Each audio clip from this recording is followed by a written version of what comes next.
സമ്മറിൽ ഒന്ന് ചൂട് വരുമ്പോൾ തന്നെ കുഞ്ഞിന് ദാഹിക്കുന്നുണ്ട്, കുഞ്ഞിന് വെള്ളം കൊടുക്കണം, ഫ്രൂട്ട് ജ്യൂസ് കൊടുക്കണം, അല്ലെങ്കിൽ ഇളനീരെങ്കിലും കൊടുക്കണം എന്ന് പറഞ്ഞിട്ടുള്ള സജഷൻസിന്റെ ഒരു പുകില് തന്നെ വരാൻ പോവാണ്.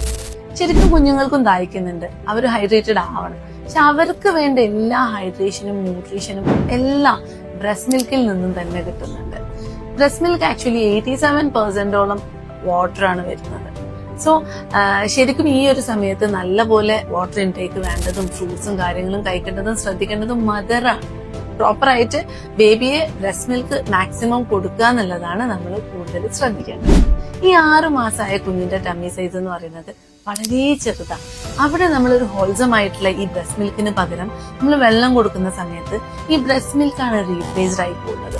ഇത് കുട്ടിയുടെ ന്യൂട്രീഷണൽ വാല്യൂ കിട്ടുന്നത് കുറയാനും അതുപോലെ തന്നെ കുഞ്ഞിന്റെ സോഡിയം ലെവൽ കുറയ്ക്കാനൊക്കെ കാരണമാവും. അതുപോലെ തന്നെ അമിതമായി കിട്ടുന്ന ഈ ഒരു വാട്ടർ കുഞ്ഞിന് വാട്ടർ ഇൻടോക്സിക്കേഷൻ പോലെയുള്ള സീരിയസ് ഇഷ്യൂസിനും കാരണമാവുന്നുണ്ട്.